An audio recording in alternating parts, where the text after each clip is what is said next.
start off with the webinar session. Good evening, Ruby community. Hope all of you are having an amazing weekend. It's been quite a while since we did a webinar for you all, and for today, obviously, I'm very excited to be back. And today's speaker is someone who has been a huge influence for the entire Ruby community, and I think we can all agree to that.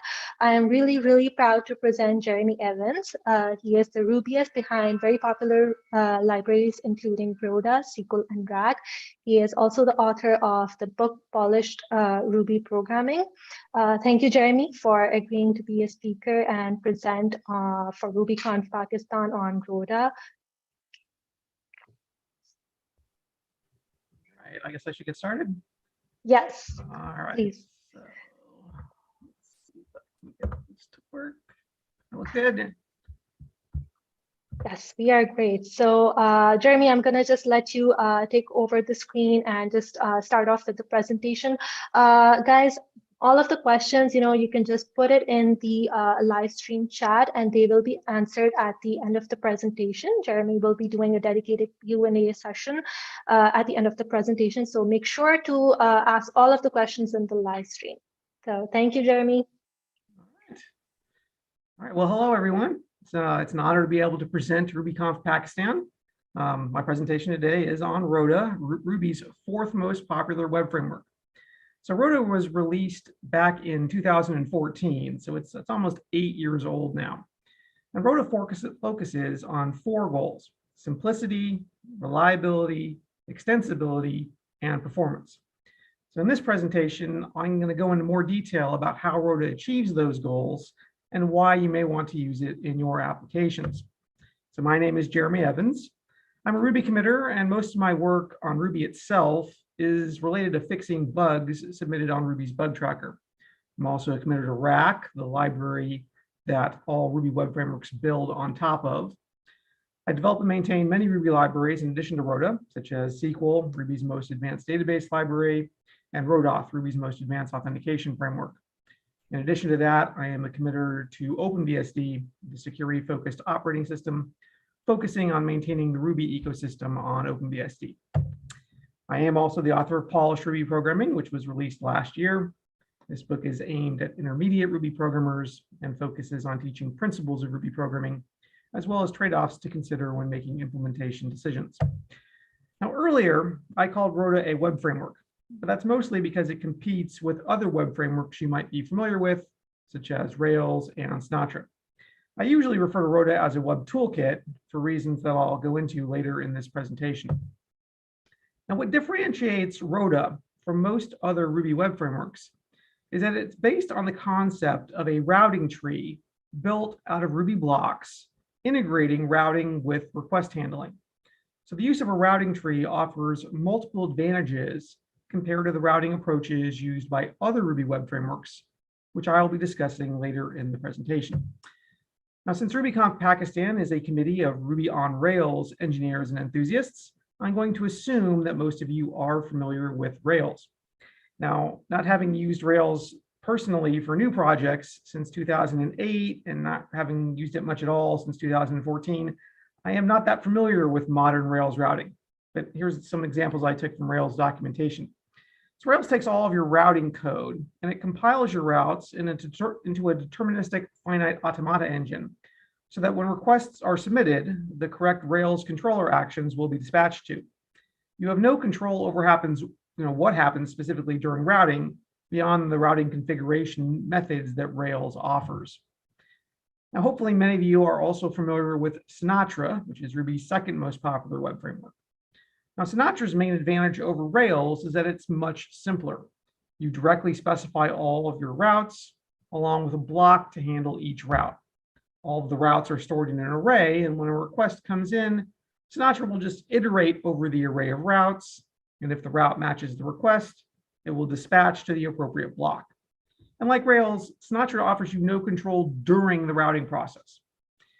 Unfortunately, Sinatra's simple routing approach comes at a significant cost to scalability. The more routes you add to your application, the longer routing takes proportionally for your application. So while routing in a small Sinatra application is generally faster than in a small Rails application, Routing in a large Sinatra application will generally be slower than in a large Rails application. That's one reason you don't see very many large Sinatra applications. Now, Roda takes a different approach to routing than other Ruby web frameworks. It uses a tree made out of nested Ruby blocks to route and handle the requests. So you use Roda's route method to set the routing tree for the application. All requests to the web application are yielded to the routing tree block. Now, Roda's convention here is to use R as the name for the route block variable. Now, unlike Rails and Sinatra, where you do not have control over the details of the routing process, with Roda, you fully control how routing happens. So you control routing by calling methods on the request object. This r.on method will yield to the block if all of the arguments passed to the method, which we call matchers, match the request. So if the current request starts with /foo, this method call will not match, and routing will continue after the method. However, if the current request starts with /album followed by some number, then this method call will match, and the block will be passed to the method will be yielded to. Now, because the integer class was used as a matcher, if this method call matches, the number from the request path will be yielded to the block as an integer. So this makes it simple to extract data from the request path instead of having to reference into a hash of parameters. Now, this is the line that shows the true power of Roda. At any point during routing, since you are writing the routing code, you can implement your own behavior. In this case, we are using the integer taken from the request path, and we're trying to find a matching album.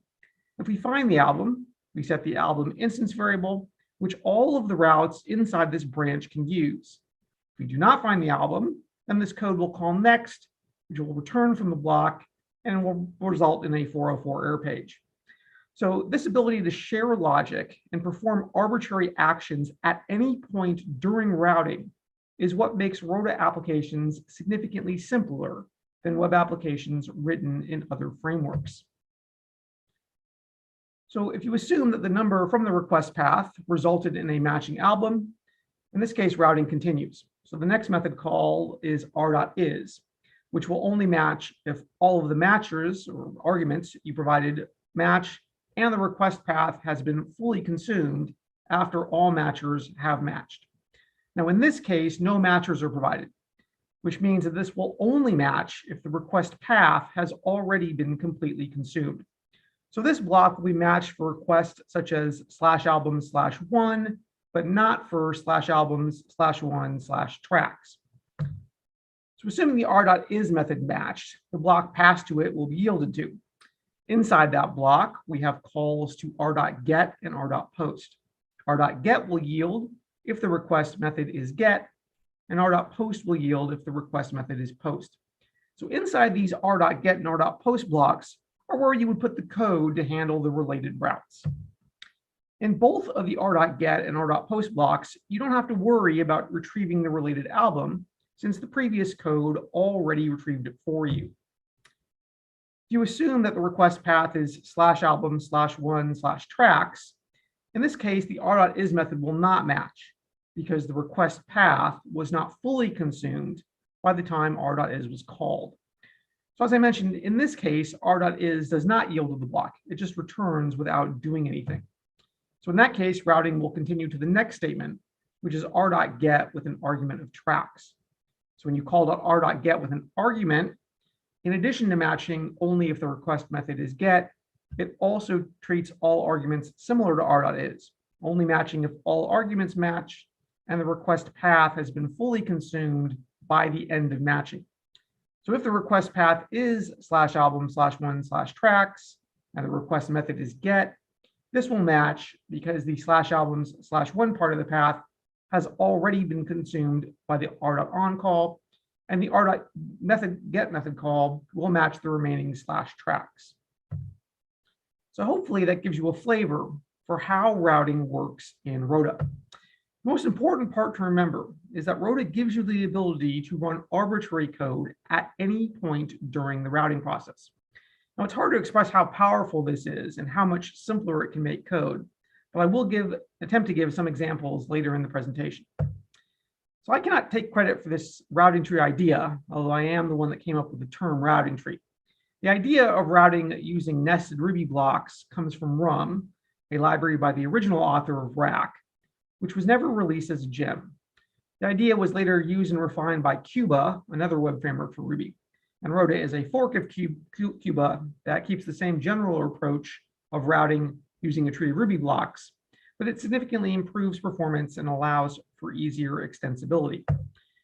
Now, I mentioned that Roda focuses on simplicity, reliability, extensibility, and performance. And of these, performance is the most objective advantage, in that you can directly compare the performance difference between Roda, Rails, and other web frameworks. Roda's performance is actually much closer to web frameworks written in faster programming languages than it is to Rails. According to one of the more well-known web framework benchmarks by Tech and Power, proportionally, there is about as much difference in performance between Rails and Roda as there is between Roda and the fastest known web framework, which is written in C++. Now,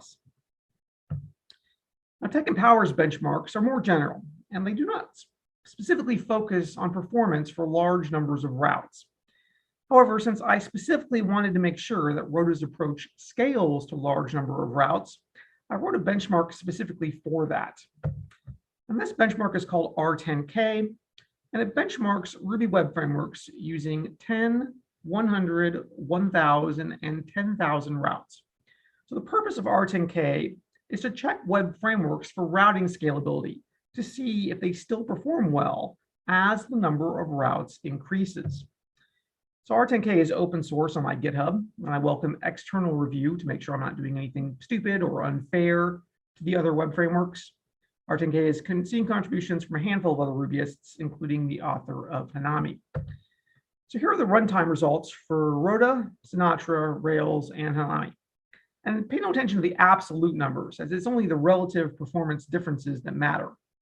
One thing to note about these numbers is that R10K benchmarks using the Rack API directly. So this does not include any web server overhead. Now from this graph, you can see that Roda is much faster. It starts out at about 80,000 requests per second and ends about 28,000 requests per second. However, it's kind of hard to see how much faster because the scale of the graph makes Sinatra and Rails appear close to the 0 line.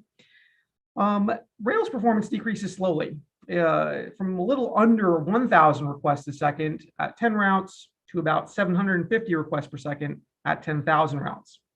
Sinatra's performance starts high, but takes a nosedive. It goes from about 5,000 requests per second at 10 routes to about 60 requests per second at 10,000 routes. Hanami's performance is significantly better than Rails and Sinatra, varying between 7,500 and 4,800 requests per second, but it's still far behind Roda. Now, another aspect of performance is memory usage, since Ruby applications are often more limited by memory than by processor usage. Roda always uses the least amount of memory, and at 10,000 routes, Roda uses about half of the memory compared to Rails and Sinatra. So if your application is memory bound and not processor bound, you may be able to run more Roda processes in the same amount of memory to offer higher performance. So now that I've discussed Roda's performance advantages, let me discuss Roda's approach to simplicity. In general, Roda aims to be simple in two ways. First, it tries to be simple internally so that it is easy to understand and modify. In other words, Roda tries to keep its implementation complexity low. And you can compare the internal complexity to Sinatra and Rails to see the differences. Now, Sinatra stores routes in an array and iterates over the array of routes to find a match. And while the approach does not scale well to a large number of routes, it is simple and easy for the average Ruby programmer to understand. Rails' approach to routing is far more complex than pretty much all other Ruby web frameworks. It requires knowledge of deterministic finite automata. Computer science majors may remember how to do this if they took compiler courses at university, but the average Ruby programmer would probably need to do substantial research to even begin to understand how it works. Now, Roda's approach of using a routing tree is similar in complexity to an array of routes. You start at the top of the routing tree block. Each method call checks to see if the current route matches the request. If so, the process is repeated for the block that you pass to the method Otherwise, you continue to the next method. So a routing tree's processing is equivalent to iterating over a small number of routes for each branch of the tree instead of iterating over one large array of routes. Now, how does the internal complexity of the routing implementation impact users of the framework? Well, the higher the implementation complexity, the more difficult it is to find other programmers who can understand the code, add features to it, and fix bugs in it. In general, more complex code is harder to debug than simpler code, and as a general rule, unless there is a substantial benefit from complexity, simplicity should be preferred. So in terms of simplicity, Roda's approach to routing is about as simple as Sinatra's approach in terms of internal complexity, and it's far simpler than the approach that Rails uses for routing. However, in most cases, the internal complexity of a framework does not matter much to users of the framework. What really matters to users of the framework is whether the framework allows the user to write simple code. If a user can write simpler code to implement their web application, they're likely to decrease the number of bugs in their web application and make it easier to fix those bugs and add additional features. So the simplicity advantage that Roda offers over other Ruby web frameworks is due to that integration of routing with request handling. Roda recognizes that routing a request is not an end in itself. It's purely a means to make sure the request is handled correctly. With the routing tree, the routing is not separate from the request handling. The two are integrated. So as you are routing the request, you can also be handling the request. In all other Ruby web frameworks, routing is separate from request handling. So the advantages of the integration of routing and request handling may not be obvious. I gave a brief example earlier, but I'm going to go discuss the integration in a little more detail now, and then discuss what web frameworks that lack this integration offer in terms of similar functionality. Just let me start with some example Sinatra code. And this is fairly simple. We have two routes, both related to a specific album, one for get and one for post. And when I was using Sinatra, this was pretty typical in many of my applications. Now, the main issue with this approach is that it leads to duplication. So here you can see that the path is duplicated in both of the routes. The conversion of the parameter from a string to an integer and the retrieval of the album from the database is also duplicated in both of the routes. So if you use Roda's routing tree, you can simplify things. Instead of duplicating the path in both cases, it's specified once in the branch. Additionally, by using the integer class as a matcher, we can handle the conversion of the parameter to integer in both of the routes. Another advantage of using integer as the matcher is that this route will only match if the ID provided is actually an integer. It will not match in other cases. Now, as soon as this branch is taken, the album is retrieved from the database. In both the get and the post routes, the album instance variable is available for use. So one of the primary advantages of a routing tree is that it allows you to easily eliminate redundant code by moving it to the highest branch where it is shared by all routes underneath that branch. Now, it is possible to do something similar in Sinatra. You can use before blocks in Sinatra and provide a path to the before block. And Sinatra will iterate all the before blocks before routing the request, checking each to see if the request path prefix matches the before block. And if so, it will yield to the before block. So using a before block, you can still convert the parameter to integer and retrieve the album from the database in a single place. However, now note that you need to specify the path itself 3 times instead of just once. And unlike the routing tree example, this shared behavior is in a separate lexical scope, which I think makes it more difficult to understand the connection between the shared behavior and the two routes. The two routes are also in separate lexical scopes, which makes it more difficult to understand how they are connected. Additionally, using before blocks like this in Sinatra has a negative effect on performance. Before blocks are processed pretty much the same way as route blocks, so adding a before block is equivalent to adding a route. And since routing performance degrades linearly as the number of routes increases, adding before blocks like this hurts performance for the entire application. Now in Rails, you specify the routes in the config.routeRB file, And the code to handle the routes goes in a controller class in a separate controller file using a separate method per route. And this separation of routing code and controller code is one of the things I dislike about Rails, as it adds significant conceptual overhead, since it takes more work to figure out where the code that handles the route will be located. Now, as in the initial Sinatra example, this approach duplicates the parameter conversion and the retrieval of the album from the database in both of the methods. Now, Rails also offers a way to eliminate the redundant code using a before filter to specify a method to call before the action for a given set of actions. Now, the main issue with this approach is that if you add more routes where you want to retrieve the album, you need to remember to update the only option to the before filter. Also, just like when you want to share behavior in Sinatra, the shared behavior is in a separate lexical scope, which makes it more difficult to understand how it is connected to the route handling methods. So Sinatra and Rails and most other web frameworks can use before filters to emulate code placed at the top of a routing block. However, how can you handle more complex cases? Assume that you want to run code only for some routes in a branch, but not run code for other routes in a branch. Now, as Roda's routing tree is executed in the context of a request, you can run arbitrary code at any point during routing, not just at the top of the blocks. So one of the common places where this is useful is when doing access control. For example, if part of your site allows anonymous access and part of your site does not, you can place the part that allows anonymous access first and then run a check for a login, and then have the rest of the routes where the anonymous access is not allowed.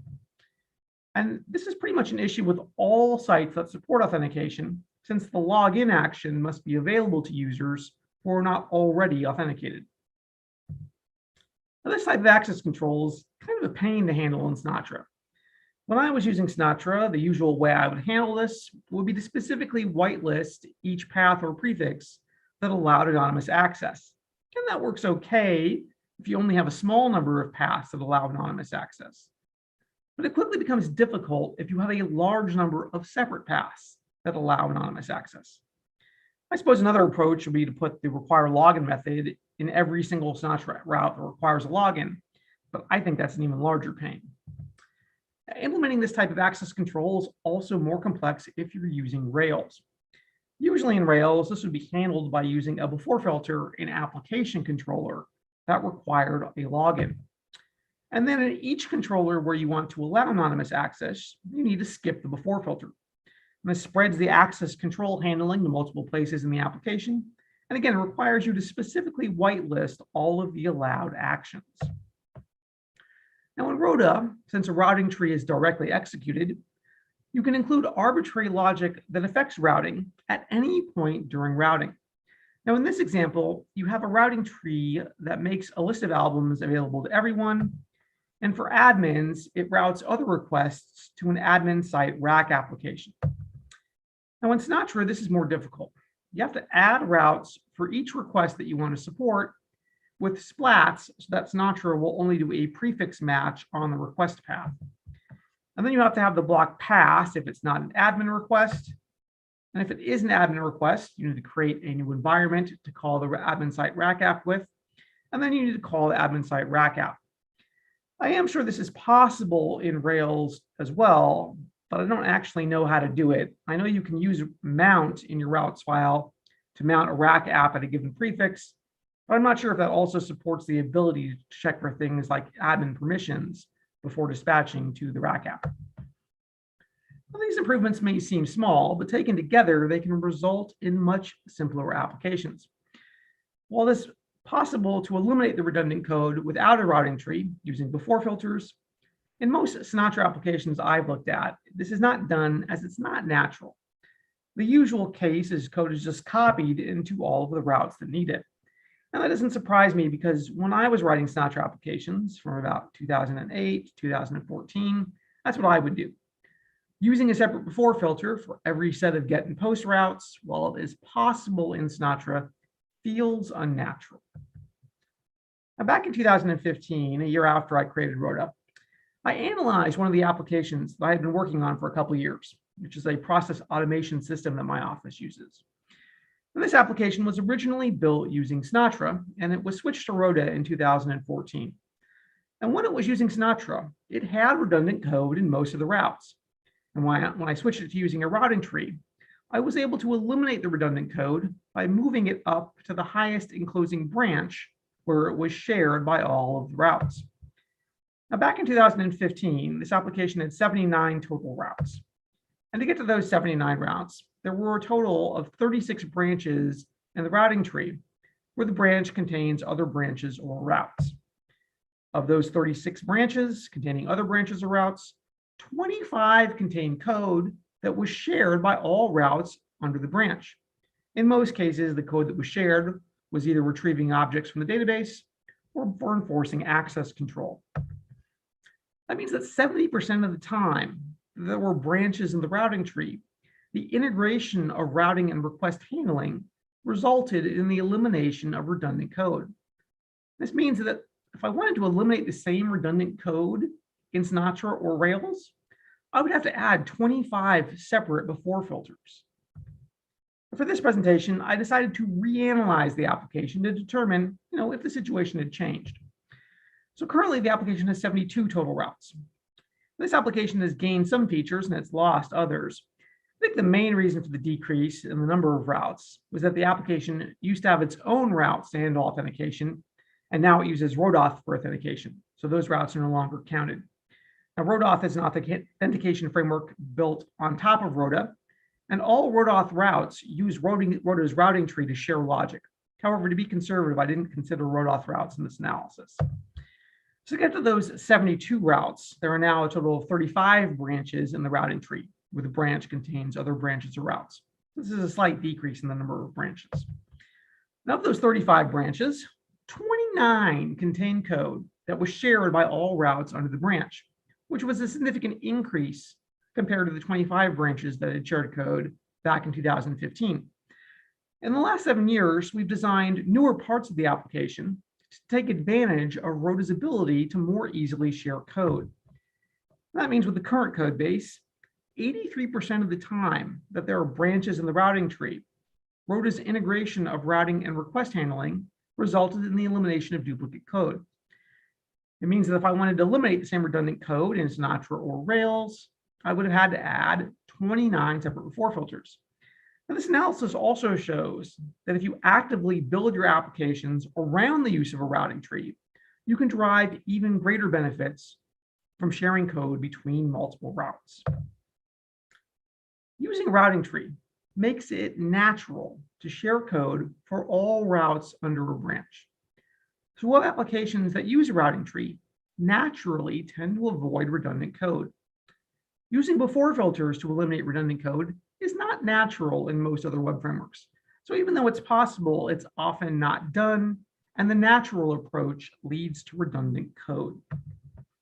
And one big problem I've seen related to redundant code in other web frameworks is that the redundant code is not always consistent. It's common to have two similar routes where you want the same behavior. However, over time, you make the change in only one of the routes instead of both of the routes. And it's especially bad when this inconsistency is related to access control, because when that happens, it often results in a security vulnerability in the application. Now, I've seen this not just in other people's applications, but in applications I've written that I converted from Sinatra and Rails to Roda. Avoiding redundancy and inconsistency does not eliminate security issues, but it does help to reduce them. Now, to extract maximum benefit from a routing tree, you need to make sure your paths are structured in such a way that the shared behavior can be determined before the entire path has been routed. Now, these days, this type of path structure is pretty natural. For example, if you structure paths like this, they are naturally routing tree friendly. That's because as soon as the routing tree has routed the album's /1 prefix, it can retrieve the album from the database. So all of the routes under the /album/1 branch can share it. However, if you use Rails 1 style controller action ID routes, you cannot derive as much benefit from a routing tree. That's because the segment containing the album's ID appears at the end of the path after the branching for the show tracks similar segments has already taken place. So I have multiple applications that were originally developed using pre-Rails 1.0 and were updated all the way to Rails 4.1 without changing the path structure. And when I switched them to a routing tree, I still ended up with redundant code in many of the routes. So you should keep those path structure considerations in mind if you're planning on converting an existing web application to use a routing tree. If you're creating a new web application or you're willing to change the path structure of an existing application, you can design the paths to be friendly to a routing tree approach. Now, hopefully that section gave you an understanding of how Roda's use of a routing tree can allow you to write simpler code. So I'm now going to talk about reliability. And there are a few different ways to look at reliability. And one way to look at reliability is in terms of the framework itself being reliable. And you could call this internal reliability. Now, part of Roda's reliability comes from being fairly simple internally. Another part comes from the fact that it has 100% branch and line coverage for all code. However, like internal simplicity, internal reliability is a feature that most users do not focus on. Most users care more that the framework allows them to write reliable applications. And Roda has two features that result in your applications being more reliable. One way that Roda can help your applications be more reliable is by allowing them to be frozen at runtime. By freezing your Roda application after it is configured, before accepting requests, you can eliminate issues caused by the application being modified at runtime. And this can detect many different types of thread safety issues, raising an obvious error if they occur at runtime. Roda pioneered the approach of freezing web applications at runtime years ago, and as far as I know, is still the only Ruby web framework to support and encourage being frozen at runtime. Another way that Roda increases reliability is to avoid polluting your application with unnecessary variables, methods, and constants. Roda believes that you should be able to use the variables, methods, and constants that you want in your application. For example, one of my production applications deals with many different types of requests, such as requests for time off, requests to take training classes, requests for access to projects. Another application deals with responses received from other companies. Now, it's natural in my application to store a time off request in an instance variable named request and a company response in an instance variable named response, since these will be the instance variables used in the related templates. And you can see here where these instance variables are set. And this approach works just fine in Roda. Unfortunately, if you're using Sinatra, this approach does not work. So here's the equivalent Sinatra code. And this does not work in Sinatra because Sinatra uses the request instance variable internally to store information related to the HTTP request.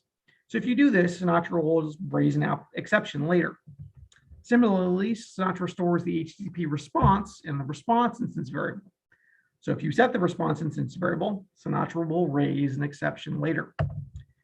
Now, Roda avoids the problems that Sinatra has by prefixing all instance variables used internally with an underscore, and Rails uses a similar approach. Unfortunately, when it comes to method pollution, Rails does not fare nearly as well. As of Rails 7, inside a Rails controller action, there are over 300 additional methods that are not prefixed by an underscore, beyond the methods defined by default by Ruby and Object. So if you override any of these methods, you could potentially cause problems with the framework and break things. Inside the Roda routing tree, there are only 6 additional methods defined by default. This reduces the chance that you'll want to define methods that the framework itself uses. So those are the 3 approaches that Roda uses to achieve high reliability. First, keep the internal simple and have 100% line and branch coverage. Second, run frozen in production to avoid possible thread safety issues.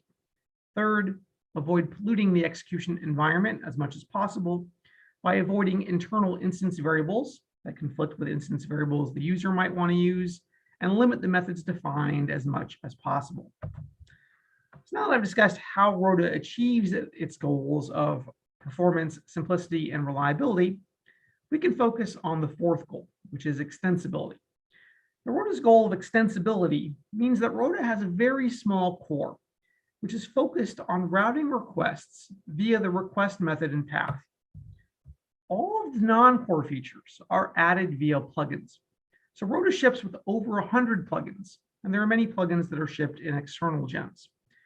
Plugins can add methods to the scope of the route block, as well as methods to the request and response classes. Now, the idea behind Roda is that each of the plugins is like a tool, and Roda basically comes with a complete toolkit. Like a physical toolkit, you're not going to be using every tool for every job or application.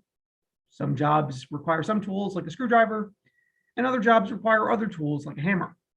Similarly, when you're building a web application, some applications may require HTML template rendering, and other applications may require the ability to return data in JSON format. So with Roda, you choose the appropriate tools from Roda's toolkit, and you build your application using those tools or plugins. You do not have to pay the memory or performance cost for any of the tools you're not using. So one of Roda's core tenets is that you only pay for what you use. So to give you a flavor for Roda, I'm now going to go over some of the plugins that ship with Roda and the features that they add. So if you're building a website that returns HTML, you're probably going to want to use the render plugin.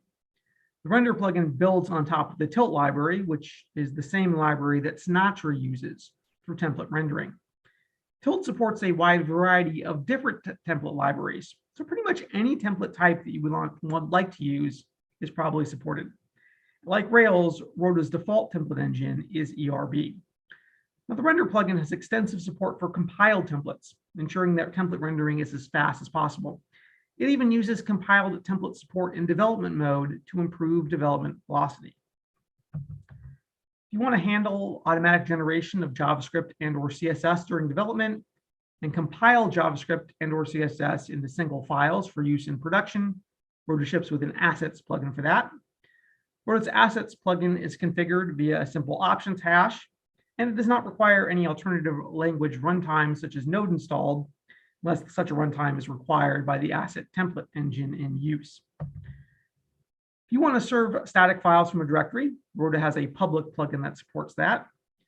Because Roda exposes the public file serving using its routing tree, it's possible to have public files served only if the request has passed access control checks.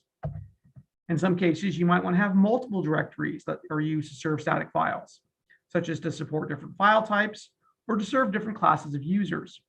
Roda has a multi-public plugin that supports that, so you can serve separate public directories at any point in the routing tree.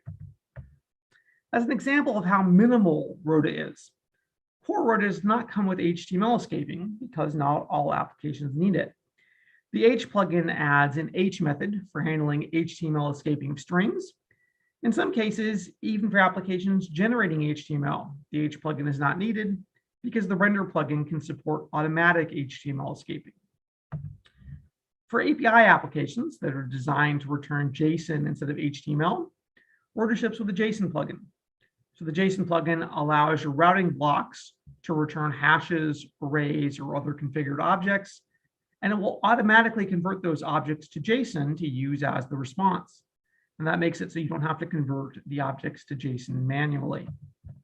By default, Roda only handles the same request types that are handled by Rack related to HTML form submissions. So if your application needs to accept JSON input, Roda comes with a JSON parser plugin, which will parse request bodies submitted in JSON format. One of the plugins I use in most of my applications is called symbol views, which allows your route blocks to return a symbol, and it treats the symbol as the name of a template to render. And this reduces a lot of duplication that occurs in applications with large numbers of template renders.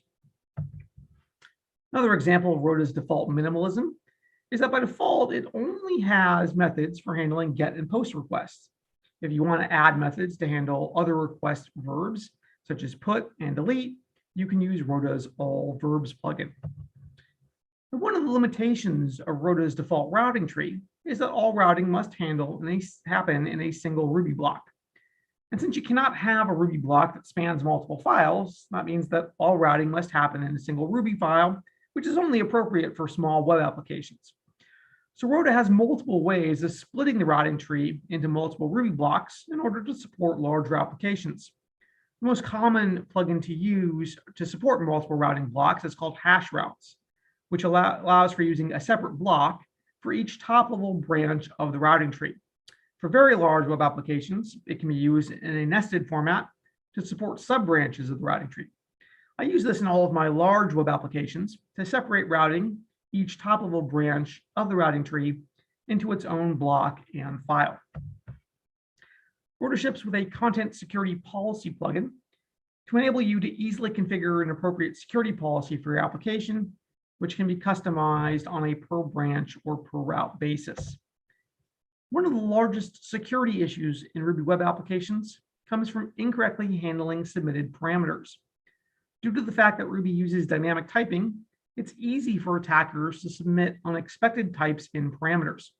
Now, Roda ships with a typecast params plugin that handles almost all parameter typecasting needs, allowing you to convert the type of submitted parameters to the expected type before the parameters are used.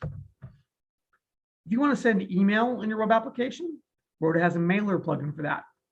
The mailer plugin uses the routing tree to route requests to send email, allowing similar emails to share logic, just as web requests in the same branch can share code in a web application.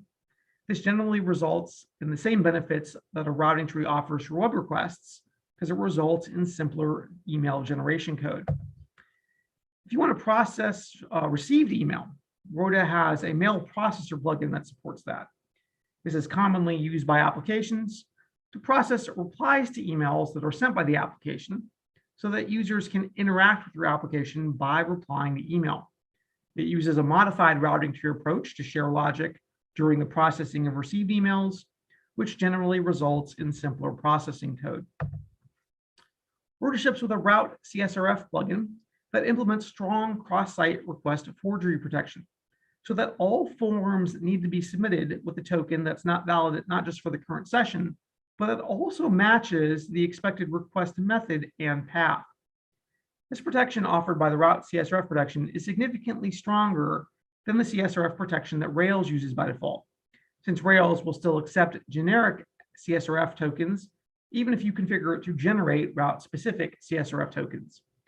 This CSRF protection can be implemented at arbitrary points during routing, making it easy to check CSRF tokens for some requests and not others. And finally, Roda includes a sessions plugin for encrypted session support. This uses a secure approach that checks for a valid HMAC before attempting to decrypt a submitted session cookie, avoiding timing and other cryptographic attacks on sessions. So to sum up, Roda has a small core where almost all features are supported via plugins, and it allows you to choose which plugins you use for application so that you do not have to pay for the parts of Roda that you're not using.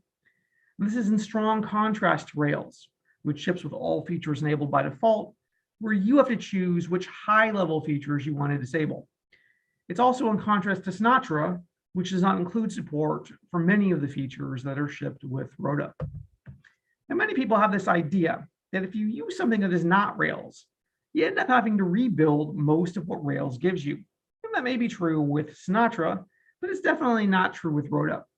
In some cases, Roda ships with an equivalent to features that Rails offers. In other cases, there are third-party libraries that work with both Rails and Roda that are superior to the features that Rails offers you by default. So I'll briefly go over the different parts of Rails and what the equivalent could be for Roda. Now, Action Pack is really the heart of Rails, implementing the routing and handling of requests. And Core Roda and many of the routing plugins that ship with Roda are a direct replacement for Action Pack. Action View is what Rails uses for template rendering. And as I mentioned, Roda's render plugin offers equivalent functionality. Action Mailer is what Rails uses to send email, and Roda's Mailer plugin handles the same need. Action Mailbox is what Rails uses to process received email, and Roda's Mailbox Processor plugin handles that use case. So those four parts of Rails have direct equivalents in Roda. So now let's look at some other parts of Rails that do not have direct equivalents in Roda, but can be handled by superior third-party libraries that work with both Rails and Roda. So Rails uses Active Record by default for database access. And in general with Roda, you'll probably want to use the SQL database library for database access, as it's usually significantly faster and has more features than Active Record.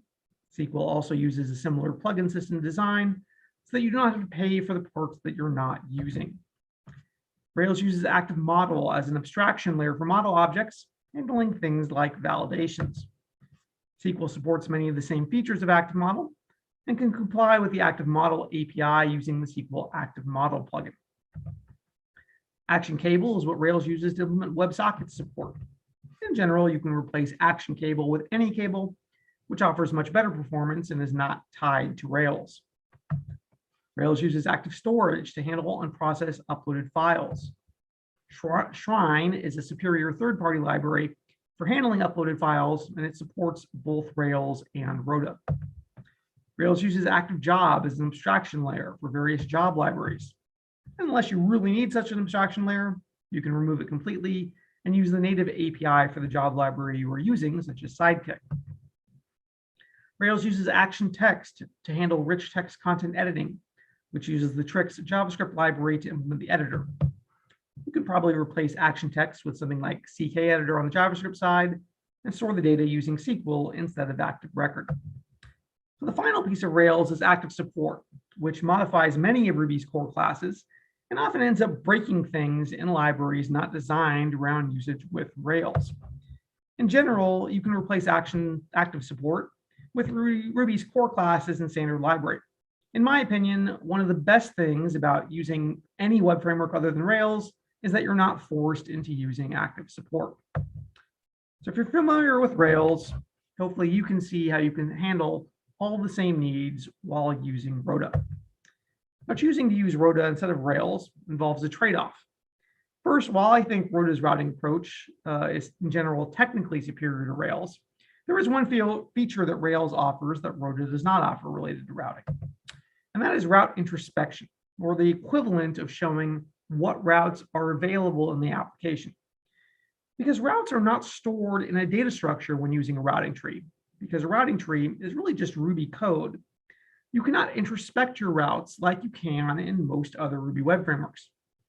In my applications, this does not matter, but there are some applications that may rely on introspection of the routes, and those would need to be handled differently when using Roda. There is an external routeless plugin that you can add to Roda that gives you the equivalent of route introspection, but it requires special comments in all the routes, which means extra work on the user's part to set up the comments correctly. Now, not being able to introspect the routes is probably the main technical disadvantage of Roda. I don't think it's a big issue, but it is something you should be aware of before considering a switch.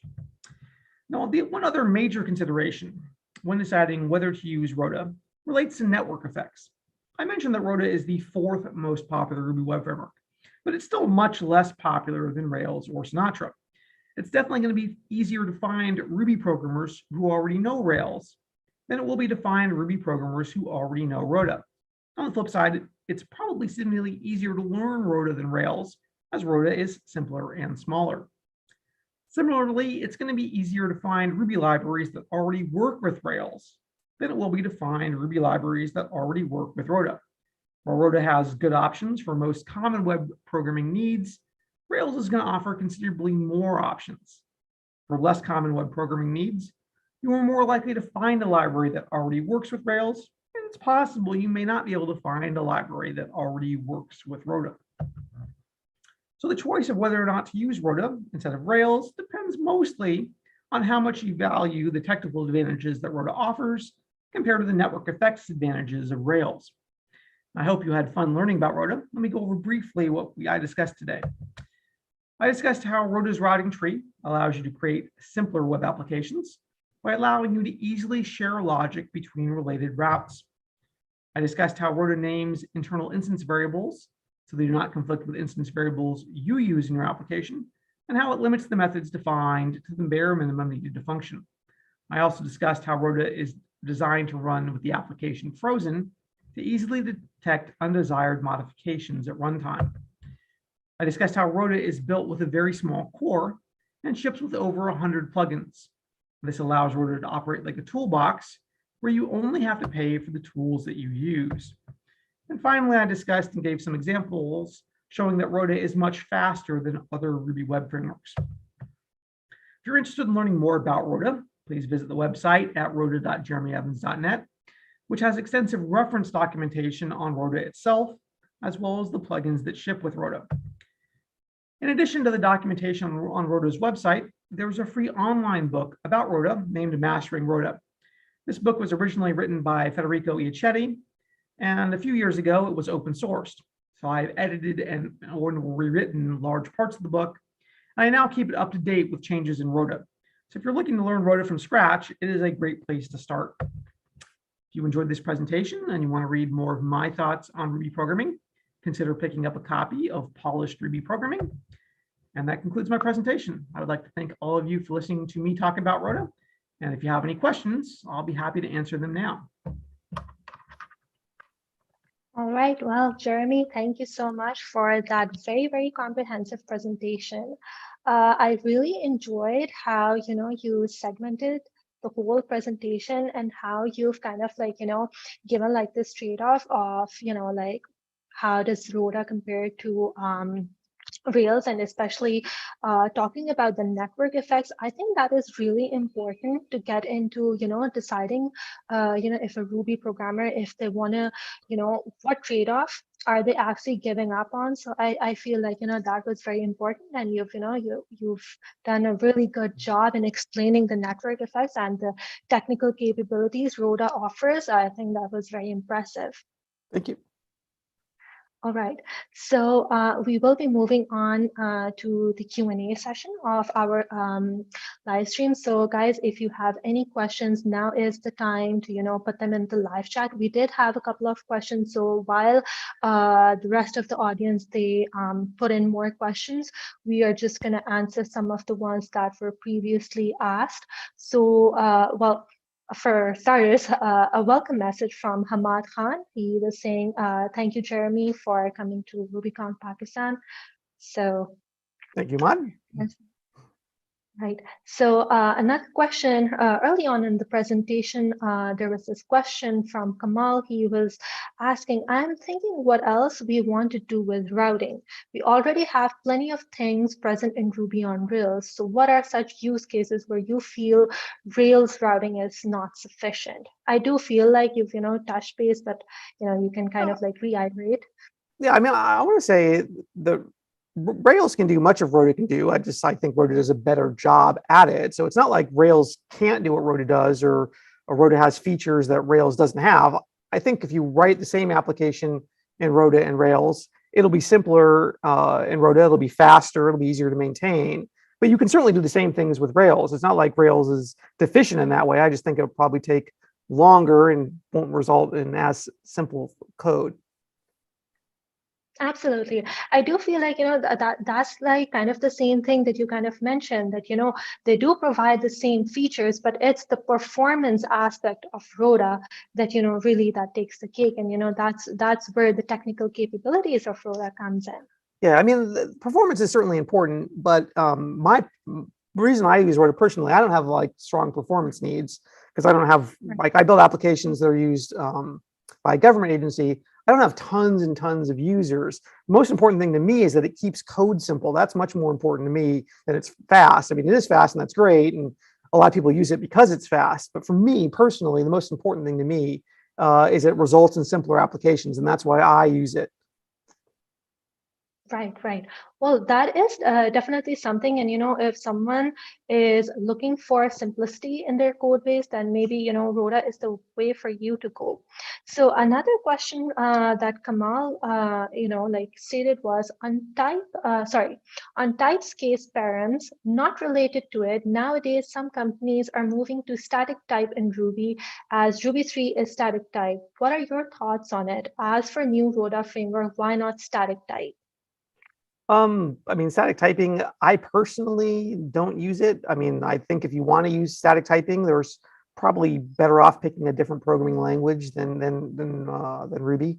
Ruby was not designed around static types, and I personally don't feel static types are a good fit for Ruby. There are people that use it. I honestly don't have much experience with it, so I'm not a good person to ask about static typing in Ruby. Static typing works much better when you know all the types in advance versus taking input from users. Because submitted input, you're not going to know what it contains anyways. You're going to have to typecast in some manner. When you use typecast params, it's sort of like static typing in that you convert from whatever parameter they're given to the expected type, or you raise an error. I mean, that's how typecast params works. So I don't think that static typing is going to help much in that case, but I could be wrong. Again, I don't have much experience with static typing in Ruby. All right. Well, still, thank you for, still answering that. Kamal, do let me know if Jeremy was able to address your queries. So Talha Akram, he is saying, thank you so much for the awesome presentation. So again, kudos to you, Jeremy. Thank you. Right. So another comment from Suleiman Uzair. He says, thanks, Jeremy. Really nice presentation. What I understood is Roda is very performant and memory efficient, right? Correct. All right. So that's it pretty much for the questions. There aren't any as of now, so we will be giving like a couple of more minutes. Guys, if you have any questions regarding anything that you want to ask, now would be the time to put in your questions. We will be wrapping up the live stream in just about, as soon as we answer all of the questions, and then we'll just, wrap up the presentation and the webinar session. Again, Jeremy, I do feel like, at how you presented, it really kind of like, I do feel like that not a lot of people are going to have that many questions because you already addressed them very early on in the presentation. So, whatever even I was thinking that, okay, I would probably ask this regarding Roda. So you already had the answers to it within your presentation. That's good. Right. So we do have another question that is from Ishtiaq Ahmed. He is asking how much effort is required to convert existing applications built in Ruby on Rails to Roda? Well, I've converted quite a few. And again, this was long ago. I converted all of my Rails applications to Roda in 2014. So I'm trying to think back 8 years. It's going to depend on the size of the application. A lot of the code can be fairly directly ported depending on what you're doing. Like if you have Rails controller actions, you can sort of take the whatever's inside the controller action and you can sort of move all of that code into the routing tree. So it's not, as long as you know what the path structure for your application, it's not hard to take your existing code from Rails and then put it in a routing tree format. I will say it often, as I mentioned in the presentation, you can end up with duplication in that case. You're probably going to want to refactor after, see where the shared, redundant code is and eliminate it. That's, as an initial step, if you don't mind having duplicate code as a first step, you would just move all your Rails controller action codes into the appropriate routing tree block. And then after you've done that, you'd want to go back and see all the places where you have redundant code. And then usually, in most cases, you see redundant code in multiple routes, you move them up to a higher branch. That's usually how it was when I was doing it. So that I will tell you that works okay. I know my largest application, I think at the time had, I want to say probably 20 or 30 controllers in hundreds of routes. And it took, I wouldn't say it took, I'm going to say no more than maybe 2 days to convert all the controller code to Roda's routing tree. So yeah, it's definitely possible. And that was just one programmer doing it. Yeah, I would say took maybe 10 hours for, reasonably size. I wouldn't say large because there's certainly much larger applications, but definitely like a medium-sized application. Didn't take super long, even for one person. All right. Well, thank you for answering that. We do have another question from Ali Ibrahim. Hi, Ali. So his question is, what are the biggest companies using Roda in production? So I don't have a list of big companies using it. I do see it on Twitter. People mention using it. One company I think was doing something related to trading, and their like 99th percentile response rate for the Roda application was on the order of like it was sub 5 millisecond response times, which is for Ruby application almost unheard of. So I know there's insurance companies using it, but there's not a lot of people that use Roda don't publicize it. I do know people that talk to me and asked me not to like publicize it. Government agencies are using it. I mean, I work for a government agency. My government agency uses it, but there's other government agencies that are using it as well. But yeah, I don't have any like, Fortune 500 companies use this. I don't have any like that. There certainly may be. I know for a while, I think one of the people that talked about it publicly, it was a large online gaming thing that was handling, a huge number of requests that was all going through Roda and Sequel. That was, years ago. I'm not sure if they're still using it, but that was the last I heard. So yeah, I don't have any big names though. But honestly, I still think that Roda is definitely out there. Like it's not like it's Roda is like something unheard of. People know about it. Like I mean, maybe yeah, sure, not the first preference, but it's still there. And then again, like you said, it depends. It depends honestly on your requirements and what you are looking at for your application, like your application's need. That really depends on your application. So it's kind of like up to you to decide. I mean, the option is there, so I can definitely understand. All right, Kamal was saying thank you very much, Jeremy, for a lovely presentation and nice framework. We will definitely try it out. Another comment is from Talha Akram. I missed a part of the presentation. We'll be reviewing the recording later. For sure, Talha, that is, this live stream is going to be available later on as well. So, do make sure to check it out. He is saying, I'm super interested in the routing tree approach. And one thing I'm interested in is trying to implement an ADR pattern application using Roda. I think so. Yeah, that's the question. So you said EDR, is that what it's called? It says ADR, pattern application ADR. using Roda. Okay. Yeah, I'm not actually familiar with that, so hopefully it works. Hopefully, yeah, it does. And Talha is also saying, I think Roda is a good fit for really small microservices. I think this is like something we can expand upon because microservices are, really trending right now in the market. So what is your take on it?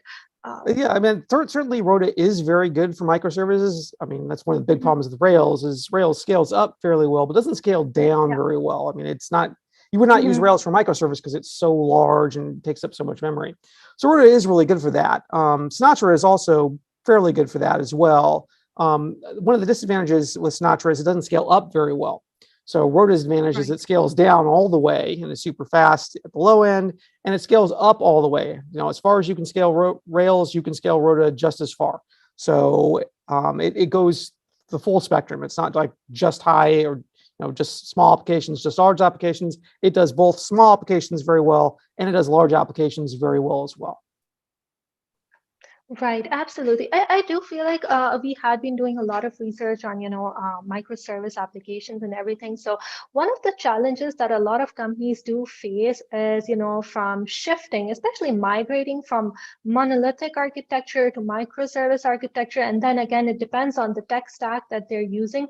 Sometimes, like you said, it's really difficult to scale down for their needs. That's when the real dilemma begins for them. Yeah, I mean, I tell you, my applications, a lot of the applications I use, I have multiple different Roda applications sort of in the shared same repository, if you will. Often do security issues. So like I'll have one application that will have different rights to the database than the other Roda applications. That type of segmentation is very difficult to do in Rails. It's hard to run multiple Rails applications in the same repository. It's just Rails is not designed for that. You can't even have multiple Rails applications in the same Ruby process. Rails assumes it is the only thing. There's only one version of Rails application. It's your Rails application. No other Rails applications can run in the same Ruby process. Whereas Roda, it's not hard to have multiple Roda applications in the same Ruby process. For example, I run some of my demo apps on Heroku. I have like 10 or 12 Roda applications running in the same Heroku, single dyno, whatever the free dyno is, all running at once by the same, web server. Just dispatches different Roda applications based on the domain name you put in, but it all runs in the same Ruby process. And it's like 10 or 12 completely separate applications. And that's something you can't even do that with Rails. It's just not even possible. Well, all right. I do feel like, that's something very insightful for me. I didn't actually know that. So again, I think this is like a really key highlight that, you cannot run multiple Rails applications in a single Ruby process. This is something that, then again, people should keep in mind. This actually does answer a bit of the question we actually do have from Arslan Malik, because he was asking right the second ago that how can we compare Roda apps versus real apps performance? So Yeah, I mean, in terms of actual performance, like I mentioned benchmarks, and benchmarks are obviously, benchmarks are very different than reality. I think most of us know that. yeah. I will tell you, in my Rails application, my largest one that I converted to Roda, I got about 2 times performance increase. Oh wow. So when I was going for it, impressive. yeah. So it's not like, they're not talking 10 times like in benchmarks, because that's pretty unrealistic. But this is a normal line of business application, twice as fast with Roda compared to Rails. And then from Sinatra applications to Roda, about 1.5 times faster, Right. going from Sinatra to Roda. Well, then again, but even if it's like a benchmark, that's still something to, take into account when, you are deciding. And I think that, that is something very impressive. So with regards to Talha's question about ADR, pattern applications using Roda, so he did respond. ADR is Action Domain Responder. So there's that. Kamal is he also has another question. So what is changed in Cuba framework and Roda? I mean, is it a fork of Cuba? What led you to decide to enhance, and what were the changes? So Cuba had this basic idea of a routing tree. The difference between Cuba, the reason I forked it, I talked about it with their maintainers, and I'm like, hey, I'd like to go this way, and they're like, no, we don't want to do that. So sort of I forked off. Cuba's still around. You can still run Cuba applications. So few differences between Cuba. Roda was designed around Sinatra's idea, which is blocks return responses. So Cuba is not like that. Cuba, you have to specifically call like response.write every time you want to write a response, which is very verbose, and I found quite annoying about it. So Roda is much more similar to Sinatra in that regard, is that you're routing blocks, whatever the block returns, so that's the response. That's much easier to use, I think, for most people. So that's one big difference.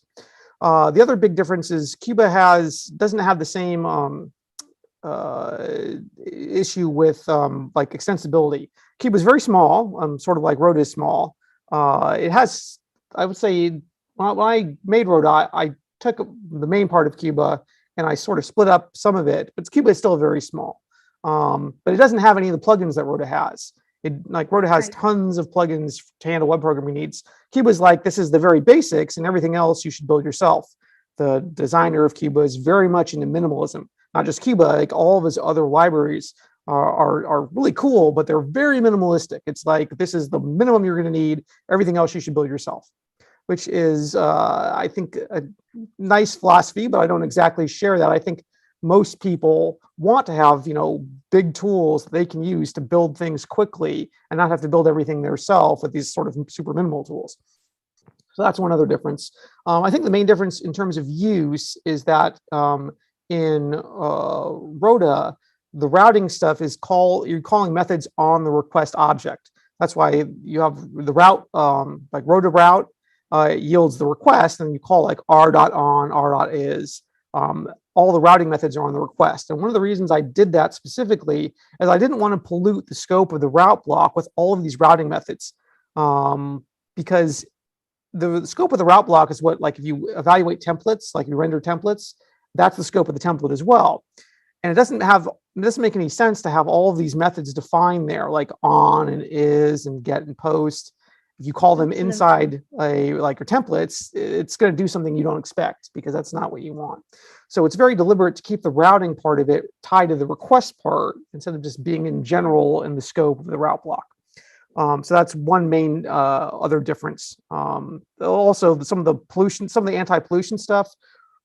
Cuba's issue it also has the issue with instance variables. It doesn't use prefixed instance variables with underscores. So you have that issue. Another issue is the constants it defines can can conflict with the constants you're using in your application. Like Cuba, I think it's like Cuba request and Cuba response are, it makes it so that you're much more likely to end up with a conflict there. I didn't mention this in the presentation, but all of Roda's constants that it uses internally are prefixed with Roda. So it's like Roda request, Roda response. So there's no way that it's going to conflict with what you're using, which was a big problem with Cuba. So those are the sort of the big general differences between Cuba and Roda. All right. Well, I do feel like, then again, that's where you decided that, this is Rhoda's way of, whatever you thought was the future direction. So it definitely does make a lot of sense. So with regards to, then again, we're talking about frameworks. Ali Ibrahim is saying we have Sinatra, Rails, MERB, and other frameworks, but ultimately Rails' success came with convention over configuration and the cult following. Does Roda plan to do that with some marketing? No, I mean, Roda, one of the reasons it might not be more popular is honestly, other than conference presentations, I have not done much outreach. I'm not really big on blog posts. I'm unfortunately not much good at marketing myself. So it's not going to get that way. And Roda does not try to be aim to be sort of, it can be a replacement for Rails, but it's not like everything you're doing with Rails, you want to do it the same way with Roda, just better. Right. Roda, much more than Roda's design is that, hey, Sinatra had the right idea. Sinatra was good. That is a much simpler way to design applications. It just doesn't scale well. You can't scale Sinatra up very far due to its design. So this is an approach that fixes some of Sinatra's issues, but keeps the same simplicity that Sinatra has. Because I think Sinatra's approach of defining route blocks directly, as opposed to defining all your routing code in one file and all the controller handling code in different files, that's more complex. It's harder to understand. Sinatra had a much better idea. So Roda's approach is basically keep doing what Sinatra was doing, but make Sinatra scale well to large applications and fix some of the redundancy issues that you had in Sinatra applications. That was really the goal. Right, right. Well, that's actually very great. That's very great. So yeah, I mean, I do agree with it, like Sinatra, I mean, so even though, yes, for sure, it's agreed that, Ruby on Rails is the most popular, but then at the same time, I have been doing a lot of research. So if there are people who are very much into Ruby on Rails and, using Rails for everything, but I've also seen people who are they refer to themselves as Ruby off Rails evangelists. And, they are these people who want to kind of, see the beauty of Ruby, but with other frameworks as well. And I do remember us doing this post on here are I don't remember maybe it was 5 or 6 frameworks that are not Rails, and they work really great. So I do believe that Sinatra and Roda were on them as well. But then again, it depends.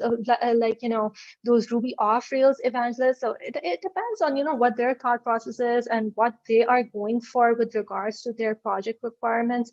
So it's always nice to have options and nice to have something that you're not bound to using just Rails. And like you said, like you were talking about, how it's kind of like Rails does have a lot of options that are shipped in the box, but then they're kind of like the default. So that is something that might not be someone else's cup of tea or coffee. All right, so Adnan Ashraf, hi, how are you? I am still glad that you joined the webinar session. Don't worry, you can still watch it. Ali Ibrahim is saying, thanks a lot for answering the questions, much appreciated, and we'll definitely try Roda. So you are definitely doing some marketing on Roda. Yeah. That's but I do get it. Maybe that's not even the goal. To mass market it. I mean, Roda is, like I said, I'm surprised they got to where it is in terms of popularity. It's really something I designed to make my own application simpler, and I'm certainly happy that it is popular. It's certainly popular enough that I can defend using it and saying, hey, I got, well over 1 million downloads. It's, even if it's not the most popular, it's still popular enough to be justifiable to use in pretty much any production scenario. So, I mean, obviously you have to weigh that in terms of the network effects. I mean, Rails is certainly larger and easier to find people that know Rails and have libraries that work with Rails. But, if is that what's most important to you? If it is, then that's great and use Rails. But if the technical advantages of Roda matter more to you, then it makes sense to look at things other than Rails. Right, 100% agreed. 100%. I agree with you. I do think that, like I said really early on, that the network effects, that is something for, the users to decide. All right, so I don't think we have any more questions, well, we did answer a lot of them. So thank you, Jeremy, for going really in depth and talking about the cause and effect of everything basically. So a really nice presentation, really nice how and how comprehensive you've been throughout the whole session. It's really admirable. I'm just going to give like a minute or two and see if there aren't any questions. So I do believe that, we are towards the end of the session. So yes, but I do think that, Roda is definitely one of those, things that aren't, like mass marketed, but, once you actually try them out, they're like magic. But Yes. and like how you talked about its simplicity and minimalism, and and then at the same time the extensibility of it as well. So I do feel like you have found the right balance of how a framework should be. It shouldn't be too overwhelming, it shouldn't be so much like in your face with all these things that are being done in default. Maybe you don't want that. So I do feel like with regards to Roda, you have done an amazing job, honestly. Thank you.